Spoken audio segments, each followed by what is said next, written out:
Bismillahirrahmanirrahim. Assalamualaikum warahmatullahi wabarakatuh. Alhamdulillahilladzi akrama man ittaqa bimahabbatihi wa wa'ada man khalafahu bighadabihi wa azabihi. Asyhadu an la ilaha illallah wa asyhadu anna Muhammadan abduhu wa rasuluhu la nabiyya ba'da. Allahumma shalli ala Muhammad wa ala ali Muhammad. Rabbi shrah li sadri wa yassir li amri wahlul 'uqdatam min lisani yafqahu qawli, amma ba'd. Pemirsa, sahabat Mustanir Media dimanapun berada, alhamdulillah pada kesempatan ini kita bisa berjumpa kembali pada rubrik Parenting Nabawi. Salawat dan salam kita berikan kepada junjungan kita, teladan kita, Nabiullah Muhammad SAW. Karena dengan perjuangan beliaulah kita dapat mengenal Islam dan dapat menjadikan Islam sebagai pedoman hidup kita. Sahabat, Umi, Abi, ayah, bunda dimanapun berada, pada kesempatan kali ini insya Allah kita akan sharing mengenai buah hati kita, bagaimana mendidiknya dan bagaimana mengarahkannya dengan cara yang baik, dan bagaimana menumbuhkan kepribadian Islam pada anak-anak kita. Ini akan kita bahas dalam beberapa menit ke depan, insya Allah. Oleh karena itu jangan kemana-mana, perhatikan terus hingga akhir. Silahkan like, subscribe channel ini, dan silahkan berkomentar jika ada hal-hal yang ingin dikomentari, saran dan sebagainya. Pemirsa, sahabat Mustanir Media dimanapun berada,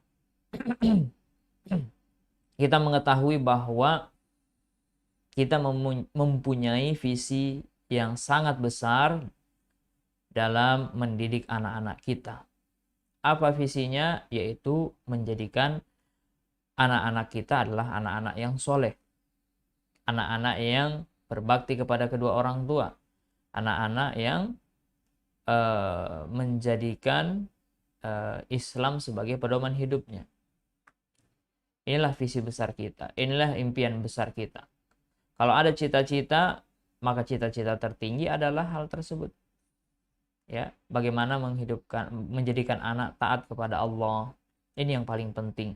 Sebelum ada cita-cita yang lainnya.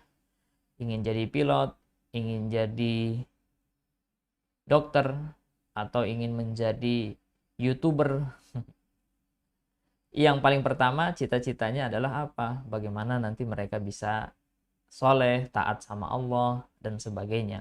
Ini yang paling penting yang harus kita tanamkan kepada diri kita terlebih dahulu sebagai orang tua, dan kemudian kita salurkan kepada anak-anak kita. Ada quotes yang sangat menarik. Quotes-nya itu seperti ini, ayah bunda sekalian, menjadi soleh dulu sebelum mensolehkan anak. Nah, ini bisa menjadi quotes ya, dijadikan status di Facebook ya, dijadikan status di Instagram ya. Quotes ini mengingatkan kepada kita bahwa pentingnya agar orang tua soleh terlebih dahulu sebelum mensolehkan anaknya.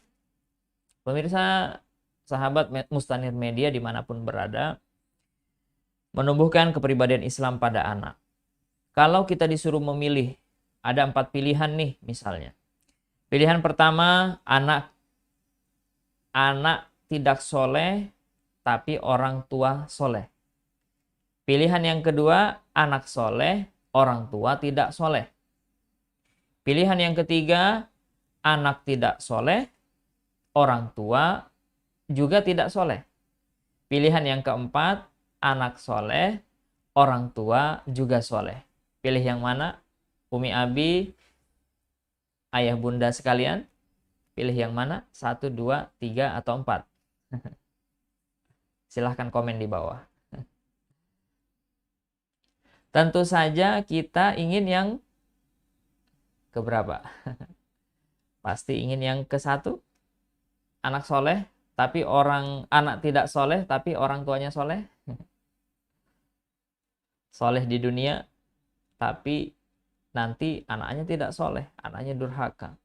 Anaknya nanti masuk neraka, ya disiksa, yang jadi bahan bakarnya adalah kita. Mau seperti itu?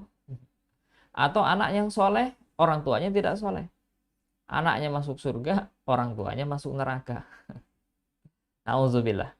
Atau dua-duanya tidak soleh. Pilihan yang ketiga, anak tidak soleh, orang tua juga tidak soleh.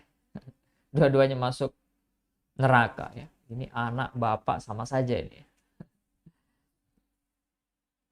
Saya pernah diceritakan oleh seorang teman, ada seorang anak itu manjat pohon mangga tetangganya. Kebetulan pada saat itu musim mangga, mangganya ini sudah ranum, sudah masak ya. Pada saat itu anak ini manjat.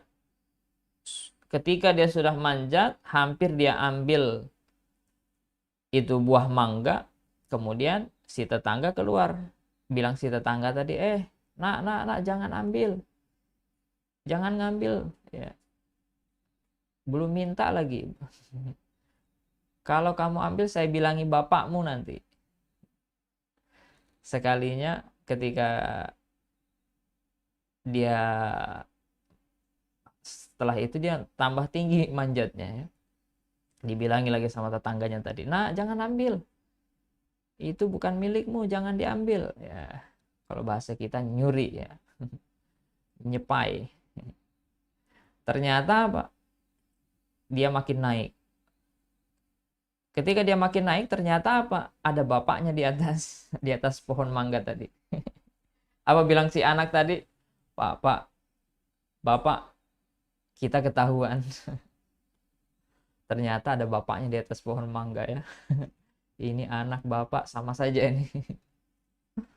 Nah, pemirsa sekalian, pilih yang mana? Pilih yang ketiga, anak tidak soleh, orang tua juga tidak soleh.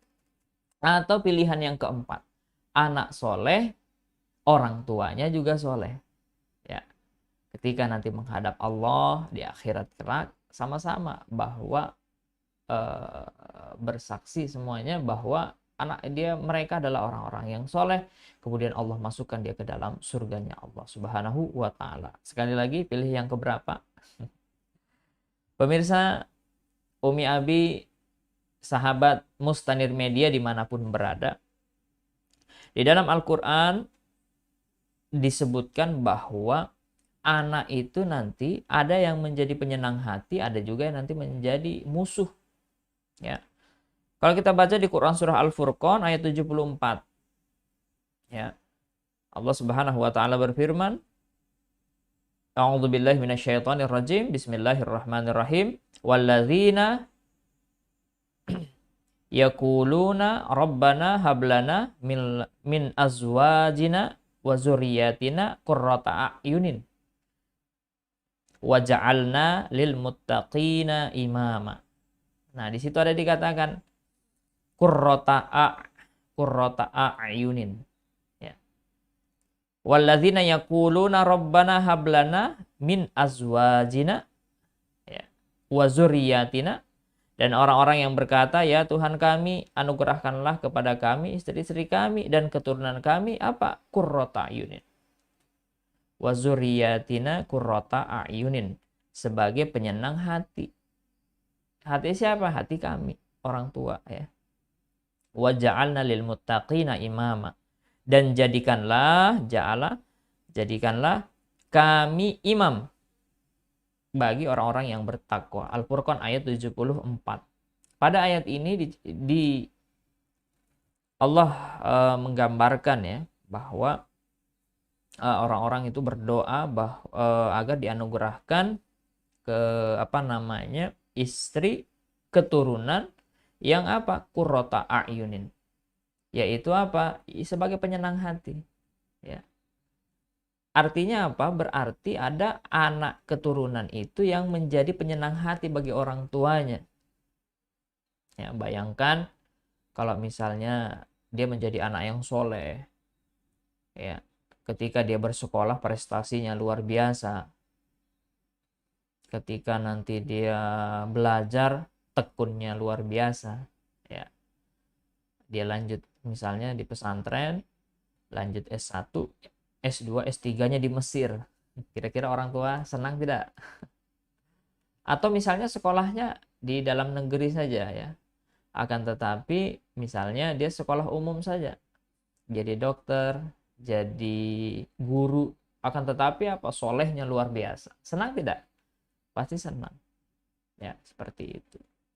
Kemudian di dalam Al-Qur'an juga diceritakan selain jadi penyenang hati, tetap anak itu juga ada yang apa? Ya ayyuhalladzina amanu inna min azwajikum wa auladikum aduwwan lakum fahdharuhum.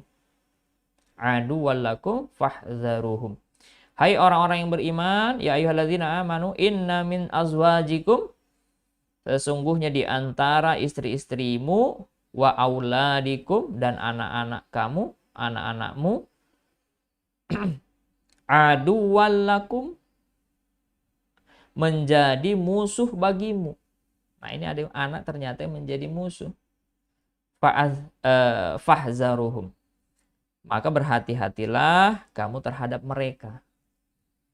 Ya, yang mau kita garis bawahi di sini adalah kata auladikum wa auladikum aduwwan lakum.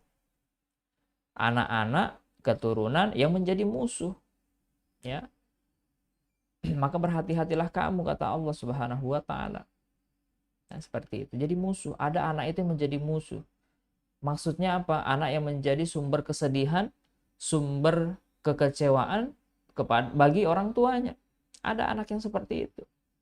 Bayangkan ketika mereka bersekolah bolos misalnya. Bagaimana perasaan orang tua? Anaknya melawan sama orang tua, durhaka sama orang tua. Bagaimana perasaan kita sebagai orang tua? Senang atau tidak?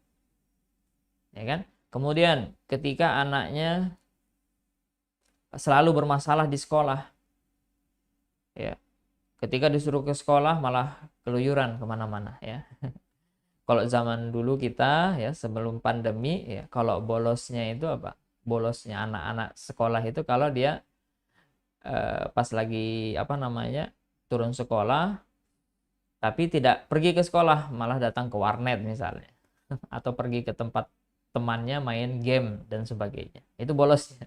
Atau misalnya di jam istirahat manjat pagar, keluar sekolah tidak kembali lagi. Kalau zaman sekarang bolosnya gimana? Matikan memute, ya, ketika Zoom sedang berlangsung atau Google Meet sedang berlangsung, kemudian mematikan kamera lalu ditinggal tidur atau ditinggal pergi. Sekarang seperti itu ya, semuanya serba online. Nah, ini kita di masa pandemi seperti ini. Semoga cepat berlalu ini. Pemirsa dimanapun berada, ada anak yang dia itu bertindak sebagai musuh. Ya, kita sudah biayai kerja capek-capek, kemudian kita biayai sekolahnya, tapi malas dia bersekolah. Di sekolah bermasalah. Besarnya tidak jadi orang saleh, tidak jadi orang soleh, tetapi jadi orang salah. Walaupun misalnya namanya juga Muhammad Saleh, ternyata salah juga orang. Kira-kira apa perasaan kita? Tentu saja anak yang seperti ini menjadi sumber kesedihan, sumber kekecewaan untuk orang tuanya. Oleh karena itu, kalau kita disuruh memilih sekali lagi, apakah kita mau menjadikan anak kita tadi itu sebagai penyenang hati atau sebagai musuh, ya kan?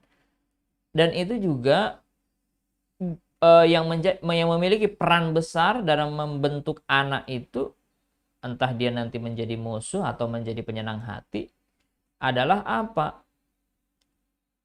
Yaitu peran orang tua adalah membentuk mereka. Ya, peran orang tua dalam membentuk mereka. Ya, kita mau jadikan apa ini anak itu juga bergantung besar daripada orang tuanya. Ya. Karena orang tua di rumah ini sebagai madrasatul ula yang pertama. Ya, sebagai sekolah, tempat pendidikan yang pertama untuk anak-anak kita sebelum sekolah. Seperti itu. Nah, tergantung peran orang tua. Nah, ini besar pengaruh peran orang tua di sini. Bagaimana menjadikan anak soleh sebagai penyenang hati, ataukah nanti menjadi orang yang salah sebagai musuh. Umi Abi sekalian, nah sekarang ini kita ingat-ingat, kita muhasabah diri kita. Selama ini bagaimana kita mendidik anak-anak kita? Apakah mengarahkannya menjadi musuh atau mengarahkannya malah menjadi penyenang hati untuk kita? Maka dari itu penting untuk kita melakukan apa? Menumbuhkan kepribadian Islam anak kita supaya nanti menjadi orang yang soleh, bukan menjadi orang yang salah, supaya menjadikan dia sebagai orang yang penyenang hati, bukan sebagai orang anak yang menjadi musuh bagi orang tuanya.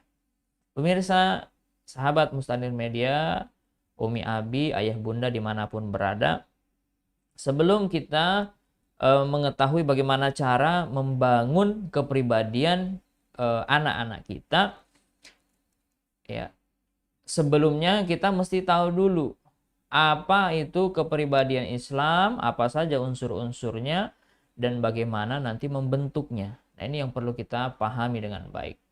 Apa itu kepribadian, apa saja unsur-unsur pembentuknya, kemudian bagaimana cara membentuknya.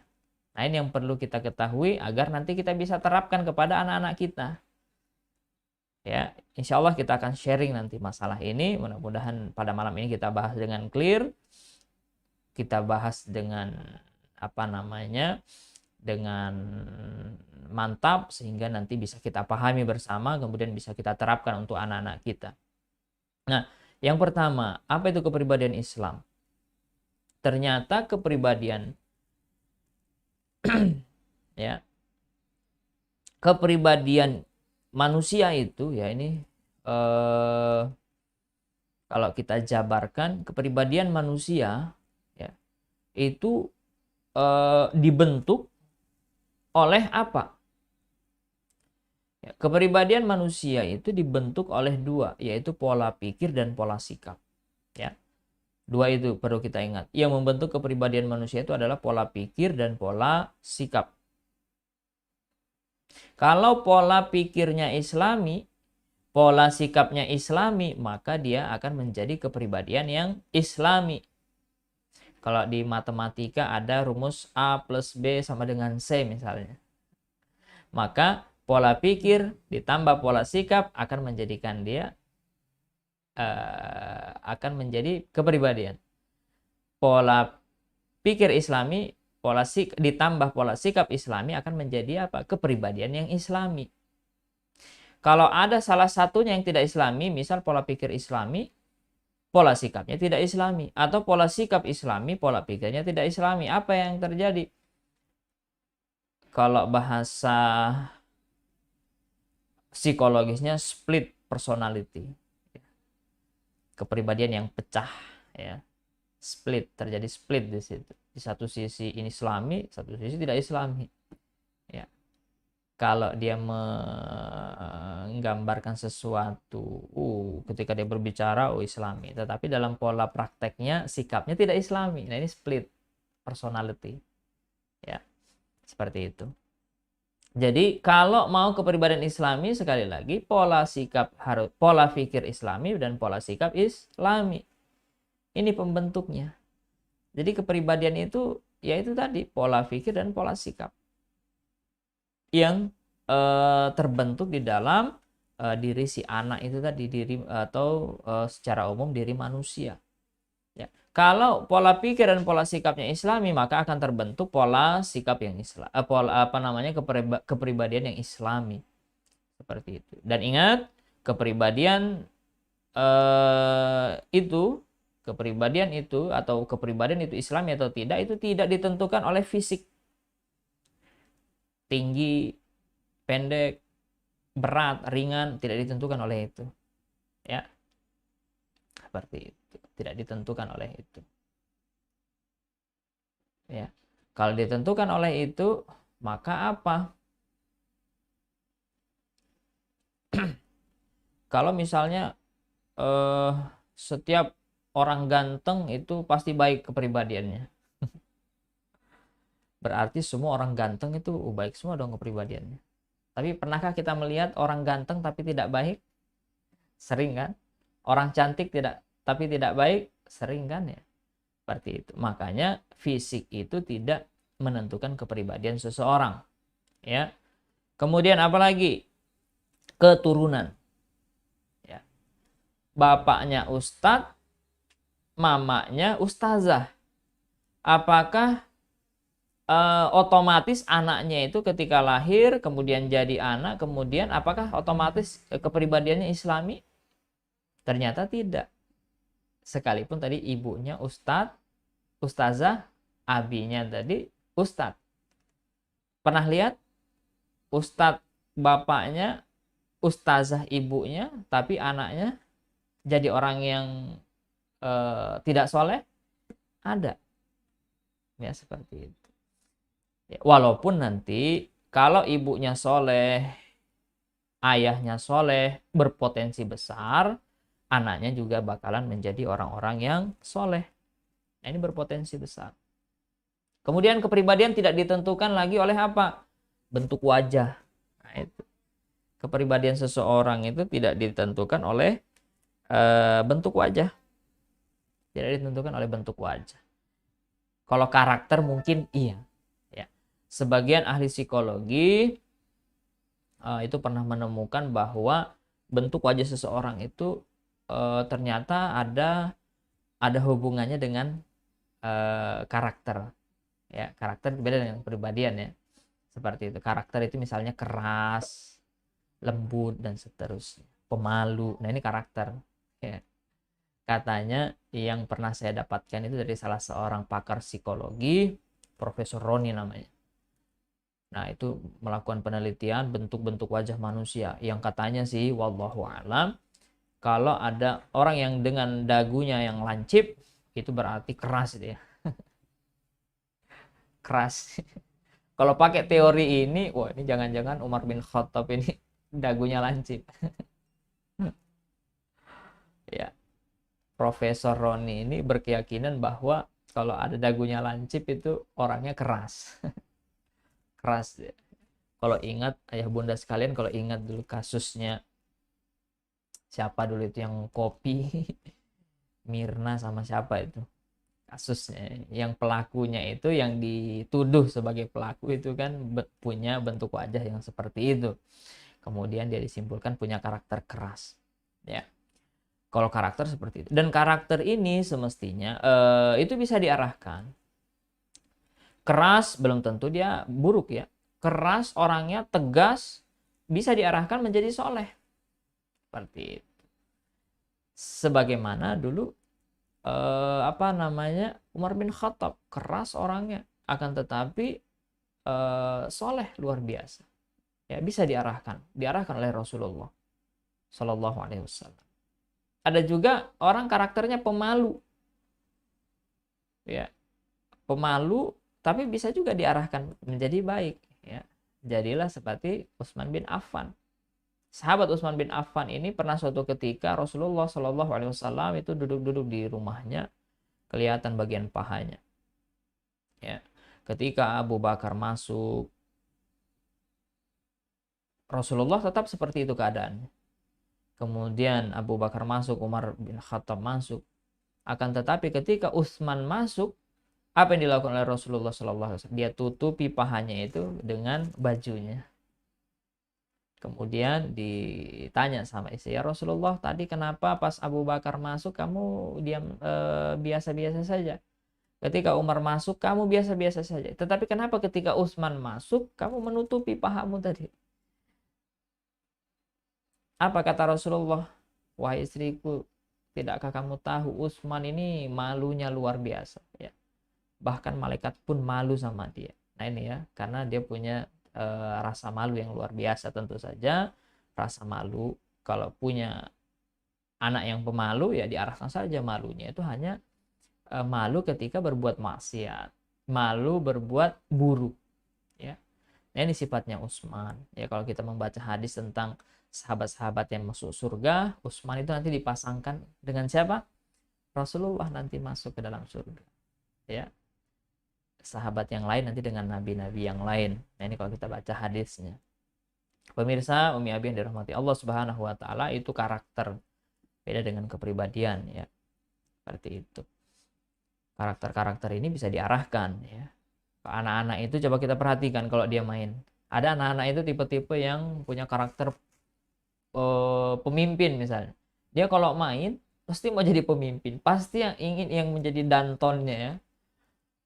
Dia yang mau diikutin ya. Ayo ke sini. Oh, yang teman-teman lain ikut. Ayo ke sana, temannya ikut lagi ke sana. Ayo main ini. Nah, itu ada karakter anak itu seperti itu. Semua dia yang diikuti teman. Ada juga karakter anak itu kalau main diam-diam ya. Diam dia ya. Orang anak main dia enggak ikut main ya, melihati aja tapi senang melihati. Ada juga yang seperti itu. Ada juga tipe anak yang disuruh mau aja. Nah, ini entah makan apa orang tuanya. Canda ya, ayah bunda sekalian.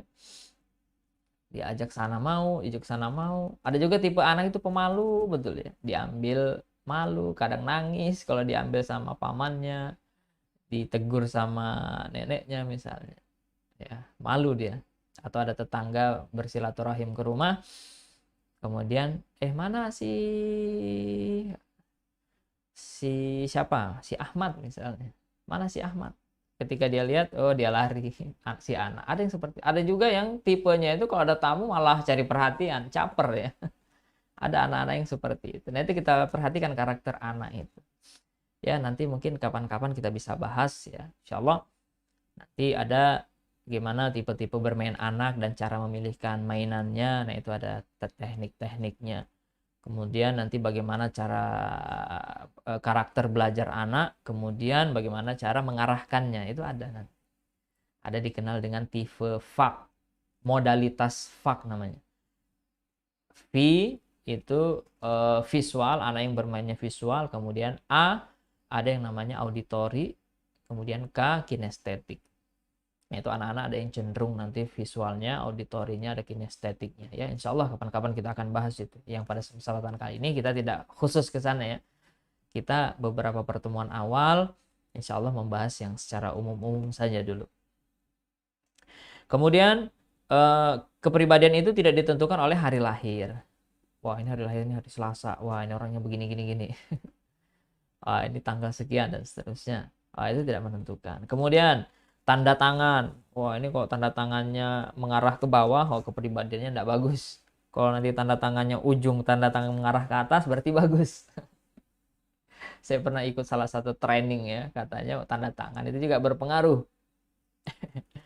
Seperti itu. Akan tetapi tanda tangan itu tidak melambangkan kepribadian seseorang ya. Tidak menentukan kepribadian seseorang, apalagi kepribadian Islam. Tanda tangannya bagus berarti bagus, kepribadiannya Islami.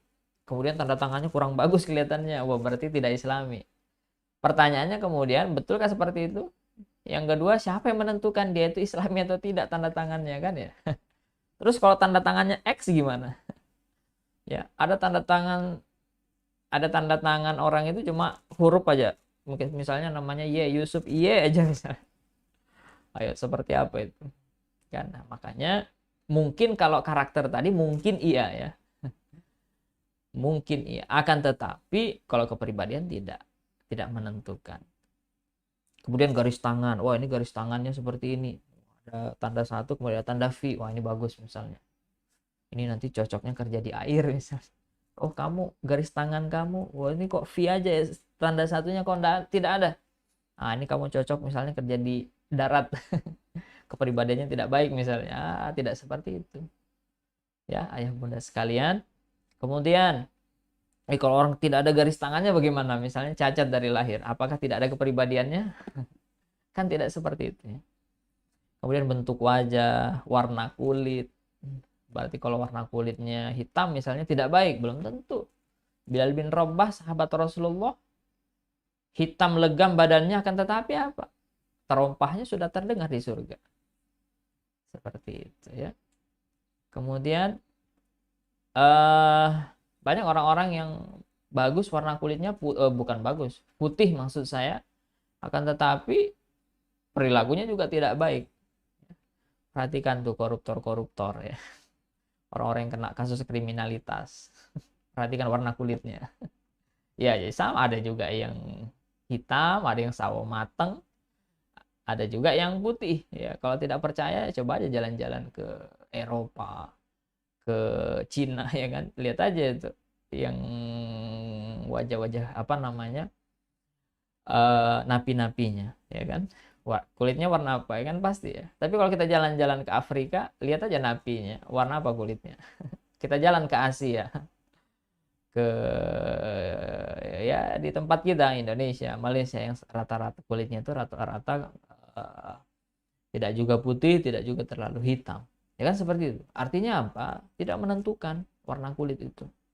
Warna mata misalnya. Nah, itu tidak menentukan kepribadian. Nah, sekali lagi, pemirsa sahabat dimanapun berada, kepribadian itu ditentukan oleh pola pikir dan pola sikap. Kalau ingin kepribadiannya Islami, maka pola pikirnya harus Islami. Yang kedua, pola sikapnya juga harus Islami. Nah, ini pembentuk kepribadian.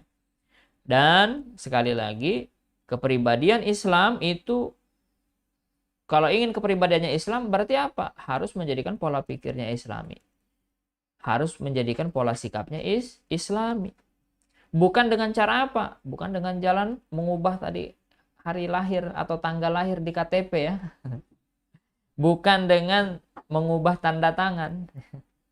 Kalau mau kepribadiannya Islami, bukan dengan merubah garis tangan misalnya di operasi plastik atau seperti apa supaya bagus, kan tidak.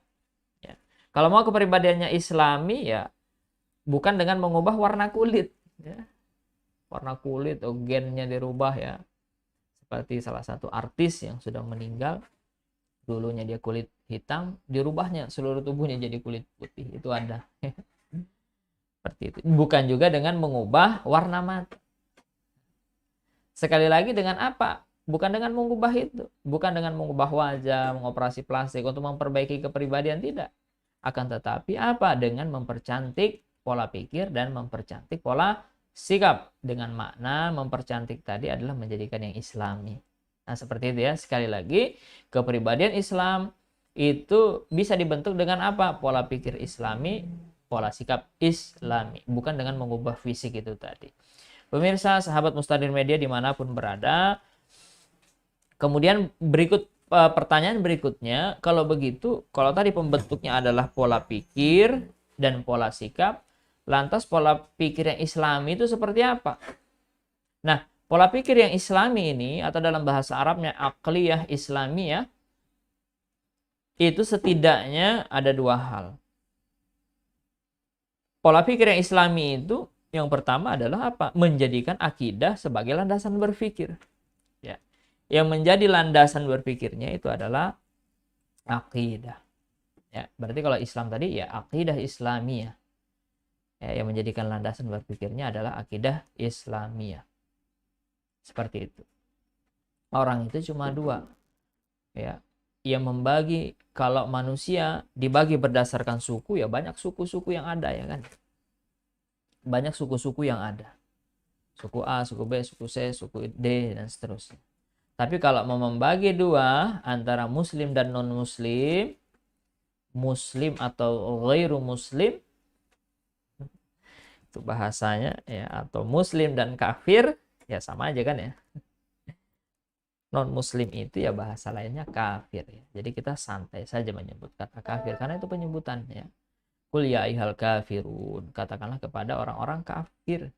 Kafir itu siapa ya? Non-muslim. Ya, seperti itu. Dan ada penyebutan lain di dalam surah Ali Imran ayat 100. Ya ayyuhalladzina amanu in tuti'u fariqam minalladzina utul kitaba yaruddukum ba'da imanikum kafirin. Ada beriman setelah kafir. Nah, itu ya. Itu kalau kita belajar tafsir, belajar apa sih makna kafir itu. Tapi pada intinya manusia itu kalau dibagi berdasarkan akidahnya ya ada dua saja, muslim dan non muslim, atau muslim atau kafir, sama. Muslim itu beriman, kafir itu tidak beriman. Dua itu saja. Apa saja, bagaimana perbedaannya? Ya, apa saja tempatnya nanti? Baca Quran surah Al-Bayyinah. Ya, innal ladzina kafaru min ahlil kitab wal musyrik fi nari jahannam khalidina fiha. Ulaika hum sarrul bariyah. Dan untuk orang yang beriman apa? Innal ladzina amanu wa amilus solihati annalahum jannatun tajri min tahtihal anhar. Ya. Nah, itu seperti itu. Yang jelas ada di Quran surah Al-Bayyinah. Ya. Ulaika hum khairul bariyah. Nah, seperti itu. Kemudian yang menjadikan yang pertama tadi menjadikan akidah, kalau pola pikir Islami menjadikan akidah sebagai landasan berpikir ya. Jadi landasan berpikirnya akidah. Apa-apa landasannya akidah. Ya, ketika menghadapi masalah hidup, problem hidup ya solusinya akidah Islami. Ya. Seperti itu. Orang yang pola pikirnya Islami seperti itu, yang jadi landasannya adalah akidah Islamiyah. Ya, seperti itu. Kemudian yang kedua, menjadikan hukum syara sebagai acuan halal haramnya, baik benar salahnya. Ya. Nah, ini orang yang pola pikirnya Islami itu seperti itu. Menjadikan yang pertama tadi menjadikan akidah Islam sebagai landasan berpikir, yang kedua menjadikan hukum syara sebagai acuan halal haram dan benar salah. Halal kata syariat, halal kata dia ambil. Haram kata syariat, haram kata dia. Dan dia tinggalkan. Ya. Misal nih, nah ini contoh misalnya kalau anak-anak kita nemu dompet di jalan, dia buka dompet itu ada uang 50.000, ada uang 20.000, ada uang 5.000. Kalau dia pola pikirnya Islami, apa yang akan dia lakukan? Dia akan ambil dompet itu, dia akan cari pemiliknya atau cari orang, cari tahu pemiliknya. Dia sebar di sosmed. Viral, ada dompet jatuh misalnya di sekitaran ini jalan ini kecamatan ini, silahkan bagi yang merasa silahkan hubungi temannya, kemudian hubungi ini. Wah, kemudian di bawahnya komentar up. Seperti itu kan, seperti itu. Tapi kalau pola pikirnya tidak Islami, apa yang dia lakukan? Wah, ini kebetulan tidak ada yang melihat ini. Oh ya udah, dompetnya saya simpan, uangnya saya ambil. Nah, ini pola pikir yang tidak Islami itu kalau seperti itu. Apa? Karena landasannya bukan halal haram, tapi apa? Halal haram hantam. Halal haram hantam. Nah, ini. Pemirsa, sahabat Mustanir Media dimanapun berada, nah itu gambaran ringkasnya. Sama misalnya kalau anak-anak kita nih sudah ABG ya, anak baru gede. Kalau sudah anak baru gede itu sudah mulai kenal yang namanya suka-sukaan, cinta-cintaan ya. Dia perempuan, datang cowok menghampiri dia. Maukah kamu bersamaku menjadi pacar? Kalau dia pola pikirnya Islami, dia akan tolak mentah-mentah.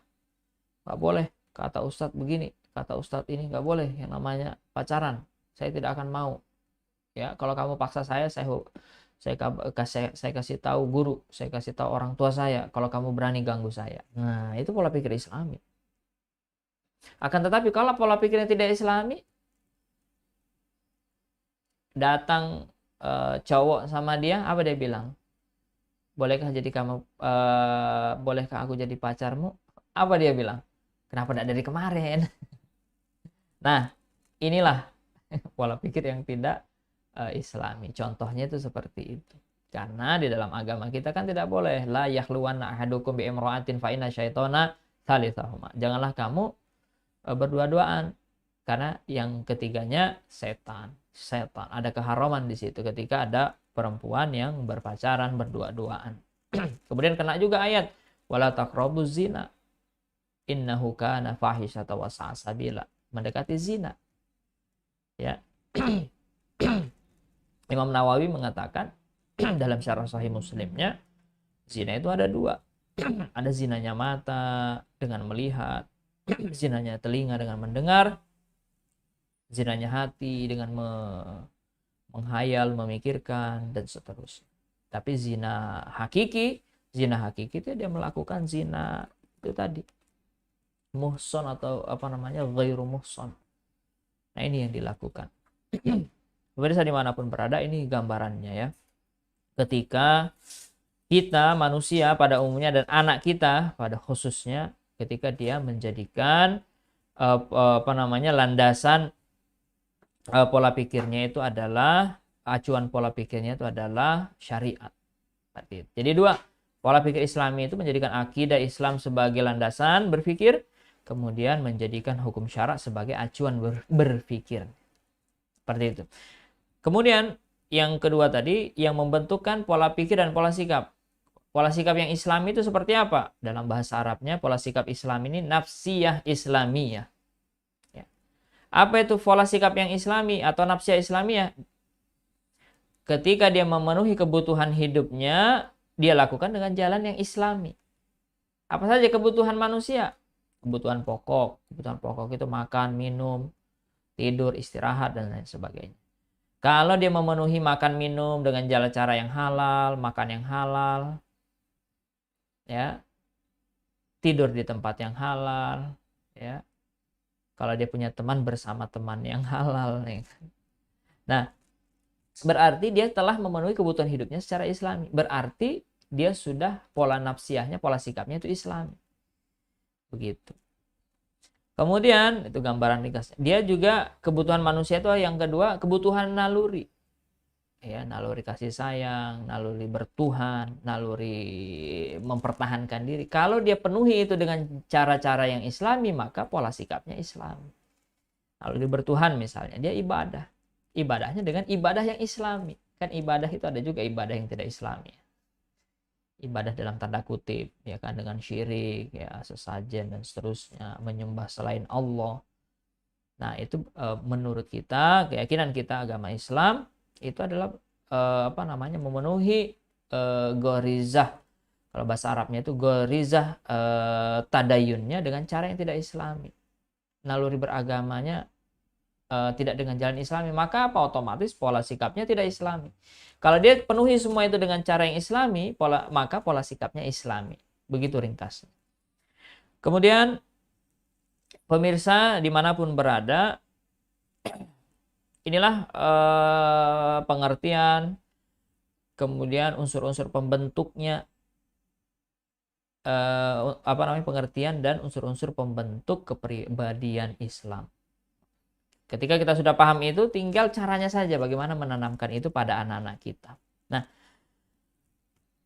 yang pertama, ciri-ciri ya atau parameternya ketika anak itu memiliki kepribadian Islam adalah apa ciri-cirinya? Yang pertama, menjadikan akidah Islam sebagai asas kepribadiannya. Ya. Kalau akidah Islam sudah menjadi asas kepribadiannya, maka dia sudah berkepribadian Islam. Yang pertama itu. Jadi akidah Islam sebagai asas kepribadiannya. Kemudian yang kedua, menjadikan halal haram sebagai tolak ukur dalam sikap dan perbuatannya. Ketika halal haram sebagai tolak ukur sikap dan perbuatannya, maka bisa nanti dikatakan memiliki kepribadian Islam. Ini tolak ukurnya. Ya. Contohnya apa? Seperti itu tadi, ketika dapat uang, ketika ada yang mendatangi, ketika ada sesuatu yang haram mendekati dia akan tolak. Tetapi kalau itu halal, dia ambil. Kalau itu wajib, dia kerjakan. Kalau dia sunnah, dia kerjakan. Kalau dia makruh, ya dia tinggalkan sekuat tenaga. Yang haram apalagi, dia akan tinggalkan. Seperti itu saja. Kalau mubah, dia pilih-pilih yang baik. Seperti itu. Kemudian yang ketiga, anak yang memiliki kepribadian Islam itu menjadikan ridha Allah sebagai makna kebahagiaannya. Kalau Allah ridha, bahagia dia. Tapi kalau Allah tidak ridho, dia tidak bahagia. Ya, seperti itu. Tiba-tiba datang anak kita membawa sebuah apa namanya, mangga tadi misalnya. Mangga, kita tanya, nak, mangga itu dari mana? Saya tadi, mak, saya lihat apa namanya, Bu D di sebelah, tetangganya ya. Bu D di sebelah mangganya itu jatuh dari kreseknya, dari kantongannya, dari tasnya. Saya ambil, saya bawa ke Umi. Seperti itu. Kira-kira sikap kita sebagai orang tua bagaimana? Ya kita kasih tahu ke anak kita bahwa ini bukan milik kita, harus kembalikan, harus kasih tahu sama Bu Dede sebelah bahwa mangga ini bukan punya kita. Ini contoh ringkasnya itu seperti itu. Ya. Ya, biasakan anak agar apa? Ketika dia mengembalikan mangga tadi, ketika dia melakukan kebaikan, buat bangga hatinya. Wah, anak hebat, pinter, cerdas, ya. Wah, ini anak bangga, peluk, ya. Mengungkapkan kebanggaan itu bisa dengan kata-kata, bisa dengan perbuatan. Salah satu perbuatan itu adalah dengan memeluk, mencium, ya, cium dahinya, pipinya atau tangannya, ya, menggendongnya. Nah, itu buat hatinya senang ketika dia melakukan kebaikan. Begitu melatihnya. Akan tetapi begitu dia tidak misalnya tadi mangga itu dia kemudian diambil pisau, dia kupas, dia makan, ternyata itu bukan punya dia. Pada saat itu kita kasih tahu kenapa diambil, nak. Tidak boleh, ini bukan punya kita. Seperti itu, buat hatinya tidak nyaman dengan itu karena itu bukan punya kita. Nah, seperti itu.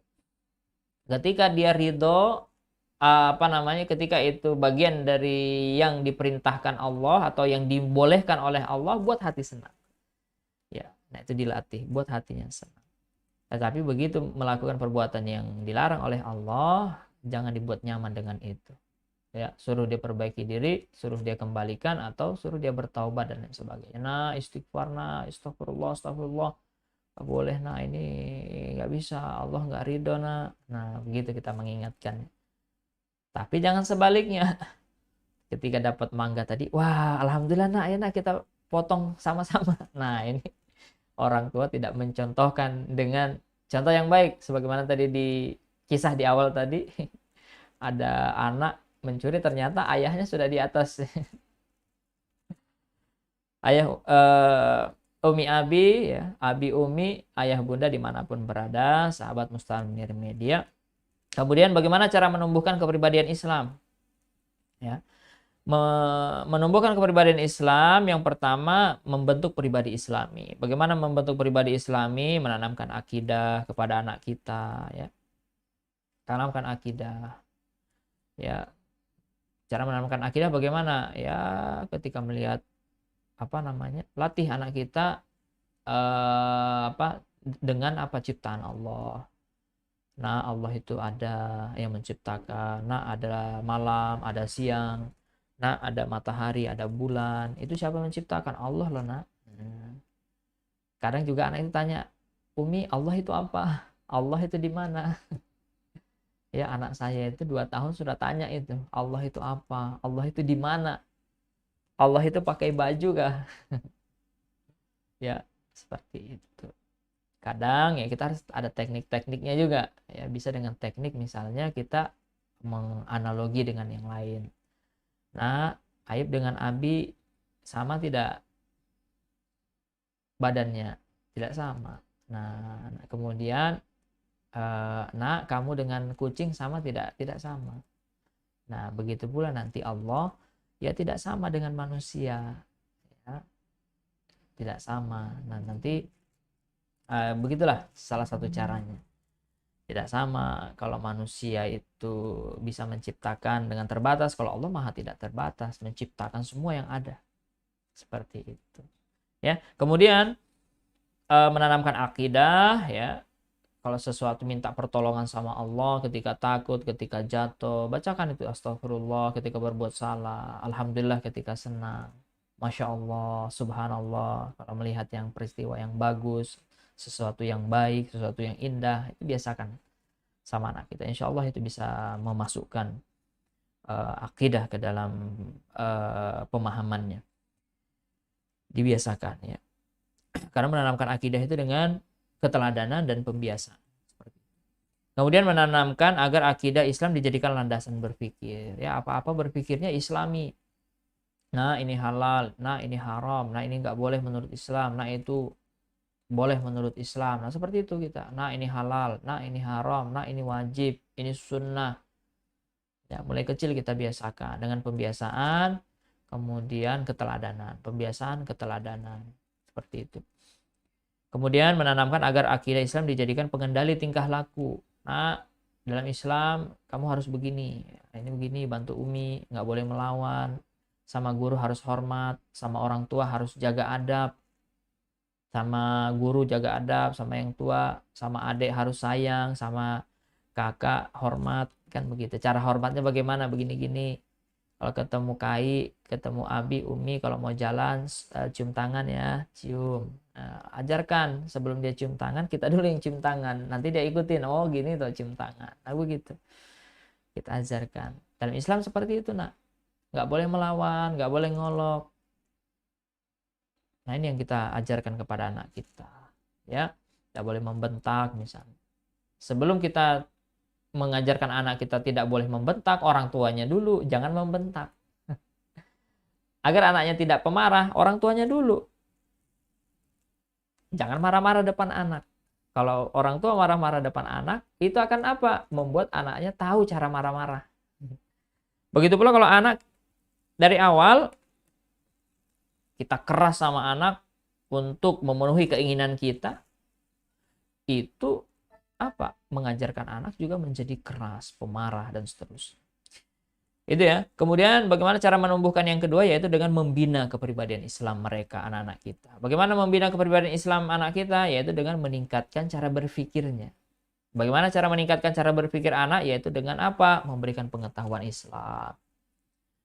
Ya, memberi pengetahuan Islam ini apa? Dengan cara dijelaskan. Nah, apa misalnya?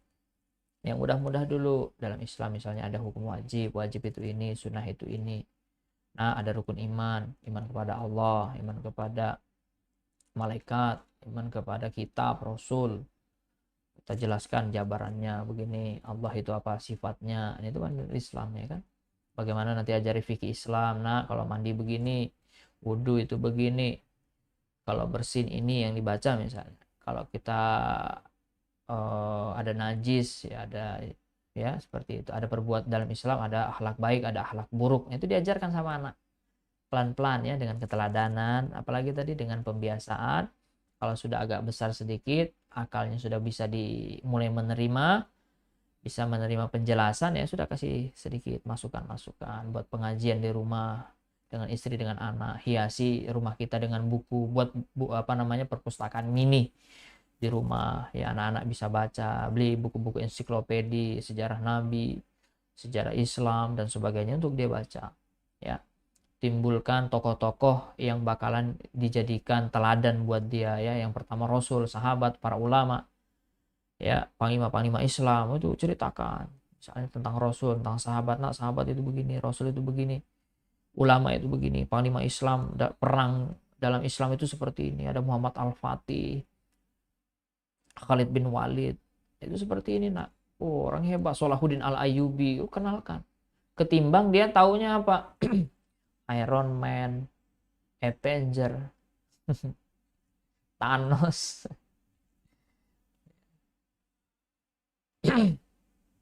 Nah, daripada itu kan ya, lebih baik ya kita tokoh-tokoh Islam ya, yang kita kenalkan. Ulama-ulama Islam.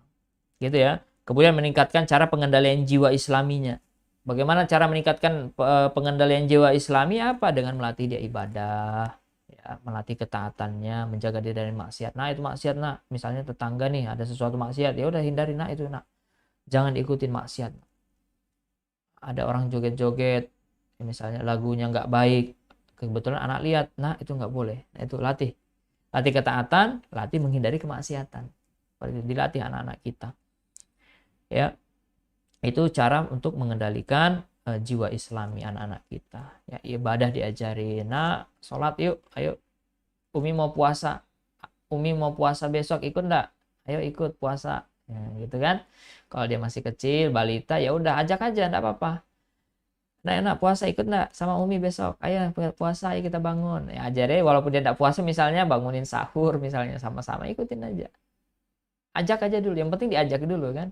Nanti sudah terbiasa, wah ini berarti ada namanya ibadah, itu namanya puasa. Nanti terbentuk sendiri lama-lama, ajarin ya puasa, misalnya puasa makan dulu masih minum misalnya. Nanti lama-lama ketika dia sudah bisa diajarin, ya udah ajarin sudah puasa full sampai nanti dia balik sudah bisa. Seperti itu ya, itu diajarin. Kemudian apa? Untuk membina pribadi Islamnya, menjauhkan diri dari lingkungan yang buruk. Jauhkan dari lingkungan yang buruk. Makanya dalam Islam ketika kita menikah itu kita dianjurkan mencari pasangan yang baik. Kemudian pasangan itu juga dilihat keluarganya, orang tuanya, baik enggak? Nah, salah satu fungsinya ketika kita mengetahui pasangan, memastikan pasangan dan keluarga pasangan itu baik, atau calon pasangan itu baik, itu nanti ketika kita sudah punya keturunan, anak, kita bisa menyiapkan lingkungan yang baik. Ya. Itu yang pertama, kan menyiapkan tempat tinggal. Tempat tinggal itu yang utama itu bukan bentuknya, bukan besar kecilnya, akan tetapi apa? Lingkungannya. Cari tetangganya. Tetangganya baik enggak? Nah itu lingkungan itu. Di dekat situ ada tempat-tempat maksiat tidak? Tempat-tempat ngumpul anak muda yang maksiat tidak? Nah itu dilihat, diperhatikan ketika kita memilih tempat tinggal. Seperti itu. Saya punya seorang guru, dosen guru bahasa Arab saya. Ya. Itu luar biasa beliau. Pindah-pindah rumahnya. Ketika dia pindah situ, merasa tidak baik, pindah lagi. Melihat lagi di sini nggak baik, pindah lagi. Begitu dia. Pindah-pindah. Sampai suatu ketika dia sudah, guru saya ini, pindah satu tempat bagus di situ, akhirnya dia tinggal di situ sampai sekarang. Ya. Nih ya, jadi pentingnya memilihkan lingkungan yang baik untuk anak-anak kita itu supaya apa? Bisa membina kepribadian dia. Nah, ini tugas orang tua kita, memilihkan lingkungan yang baik, lingkungan keluarga maupun lingkungan tetangga, lingkungan tempat tinggal. Ini kita pilihkan yang baik ya. Jangan sampai nanti ada pengaruh buruk yang mendekati, mendatangi anak-anak kita. Nah, ini ya. Ayah bunda sekalian, perlu kita perhatikan bersama-sama. Kemudian yang terakhir, cara membina kepribadian Islam anak-anak kita adalah dengan menumbuhkan ukhuwah di antara kaum muslimin. Bagaimana cara menumbuhkan ukhuwah di antara kaum muslimin pada anak-anak kita? Yaitu apa? Latih saling berbagi dulu dengan anak. Dengan adiknya, dengan sepupunya. Ya. Ajak jalan misalnya beli sesuatu, nak kita beli 2 ya, nanti kasih adik 1. Nak kita beli 2 ya, kasih sepupumu 1 ya nak. Nak kita beli semangka ya misal. Kita bagi-bagi semangka itu nak, kasih nanti teman-teman ya, si ini tetangga sebelah kasih nak ya. Nah biar dia ngasih, kasih kresek, anak kita yang ngantarin. Nah antar coba sambil kita liatin dari jauh kan, biar dia ngasih. Nanti dia tanya itu, kasih di tetangga sebelah, assalamualaikum. Siapa nama temannya dia panggil ini nah. Makan. Nah, gitu mulai. Kalau ada temannya main di rumah, misalnya ada makanan, ya latih untuk berbagi. Mulai dari situ. Ya, ketika misalnya ada pengemis, kasih. Ya, ada tabungan apa namanya? Celengan sedekah di sekarang kan begitu ya. Lagi tren di celengan sedekah-sedekah di supermarket, di warung-warung. Biasakan ada angsuran kasih. Ya. Ada uang-uang angsuran atau uang-uang langsung kasih 20.000, 50.000 misalnya ya. Ketika kita punya uang banyak cukup kasih masuk ya gitu. Latih mereka untuk berbagi, membangun ukhuwah dengan temannya, minta kerjasama tapi dalam kerjasama yang baik, bukan dalam kerjasama yang buruk. Latih anak-anak kita dari sedini mungkin, mulai dia kecil, agar apa? Tumbuh dia nanti bersama orang-orang yang juga senang berbagi ya. Orang-orang yang berbagi itu kan nanti ketika ada kesulitan saling membantu, saling mengingatkan. Nah ini nanti harapannya ke depan anak-anak kita ketemu orang-orang yang baik yang saling membantu, saling mengingatkan ya, seperti itu. Ayah bunda dimanapun berada, barangkali ini yang bisa kita sharingkan pada kesempatan kali ini. Mudah-mudahan ada manfaatnya ya. Mudah-mudahan kita tambah mengetahui bahwa kepribadian Islam itu mesti melekat pada anak-anak kita. Dan yang paling penting juga pertama kali adalah apa? Bagaimana kepribadian Islam itu juga melekat pada orang tuanya sebelum melekat pada anaknya. Kalau sudah melekat pada orang tuanya kepribadian Islam itu, sebagaimana tadi yang sudah kita jelaskan apa unsur-unsurnya, pengertiannya. Kalau sudah melekat pada orang tua itu ya, ketika menyalurkan ke anak kan sudah ada contoh, jadi enak. Sesuatu itu kalau sudah ada contohnya dan sudah kita lakukan itu enak gitu. Bapak Ibu sekalian, Umi Abi sekalian. Tapi kalau kita belum mencontohkan, wah itu harus kerja keras gitu. Ya, seperti itu. Maka dari itu kita biasakan kepribadian Islam pada diri kita sehingganya nanti bisa tersalurkan kepada anak-anak kita. Dan sebagaimana tadi yang kita sharingkan juga, bagaimana cara menumbuhkan ya, bagaimana cara menumbuhkan, cara membinanya sudah kita paparkan tadi. Mudah-mudahan itu bisa kita perhatikan bersama-sama. Barangkali itu, mohon maaf atas segala kekurangan, lebihnya datang dari Allah, kurangnya datang dari saya pribadi. Mohon maaf kalau ada kekurangan dan kalau ada sesuatu yang terlalu berlebihan. Mohon dimaafkan. Akhirul kalam. Wabillahi taufiq wal hidayah. Wassalamualaikum warahmatullahi wabarakatuh.